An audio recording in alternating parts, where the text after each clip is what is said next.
আমি আমার বউ একটা ড্রপ নেওয়ার জন্য বাজারে পাঠাইছে। আমি ওই ড্রপটা নিয়ে যাওয়ার সময় আমার কিছু লোক ডাক দিচ্ছে মুরগগুলো। তারপর আমি গেছি এদিকে আসো, পরে গেলাম। পরে আমার তো কি এদিকে ভিতরে আসো, অন্ধকার বলে নিয়ে গেছে। আমার কী বলবে তোকে বলে। পরে বললো তুই কী গাঁজা খাস? আমি গাঁজা খাম কেন? আমি আর্মির চাকরি, আমি গাঁজা খাম কী জন্য? পরে আমার কাছে তোর কী আছে সব কিছু বাইক কর। আমি কী জন্য আমি বের করবো?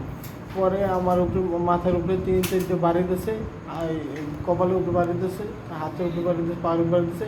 তারপর আমি কী জন্য আমার মারে? আমি আর্মির চাকরি করে, আমার কী জন্য মারে?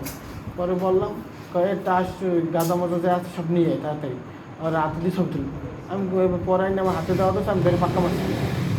আর হাতে দিয়ে ছবি তুলবো। আর পুলিশের ফোন দেবো, আমি আর্মির চাকরি, আমি ফোন দেন, আমি ফোন দেন। পরে ওরা আমার আরও কিছু লোক আসছে, মাথার উপরে স্টিলের পাইপ দিয়ে বাড়ি দেওয়া শুরু করলো। তারপর আবার কয়েক আমি যে পরিচয় দিচ্ছি আর্মি, তারপর ওরা মাটি ফেলাতে একদম আর চৌকুটো। পরে আমার চোখের মধ্যে আঙুল ঢুকিয়ে দিচ্ছে। পরে আমি দিচ্ছে আমি চিন্তা করছি আমার তো মাটি ফেলাই দিয়ে, আমি ঘুষি দিতে, তারপর তারা ওদের ধাক্কা মাক্কা দিয়ে তারপর বেরিয়ে দৌড়িয়ে গেল। আপনার সাথে আর কেউ ছিল? না, আমি একা ছিলাম। ওরা কারা কারা? ওরা আমি 3 জন আর চিনতে পারছি, আর ছিল ওরা অনেকে 20 থেকে 25 জন। আমি ওদের চিনতে পারছি 3 জন আর শুধু। এক হচ্ছে জামাল, আর জালাল, আর হচ্ছে মাসুদ। আমার ফোন এবং 25,000 টাকা নিয়ে গেছে আমার। 25,000 টাকা কেন ছিল? আমি আমার বাবার কাছ থেকে 20,000 টাকা নিয়েছি, আর আর আমার কাছে ছিল 5,000।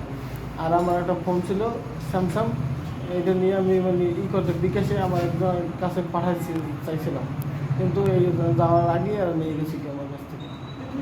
আপনার নাম কি বলছিলেন? আমার নাম ফজলুর রাব্বি। ফজলুর বয়স কত? বয়স 27।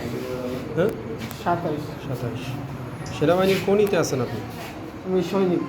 সৈনিক তো, কিন্তু আপনি কোন ব্র্যাকে আছেন? আমি আছি 4308 মিসের রেজিমেন্ট। আচ্ছা।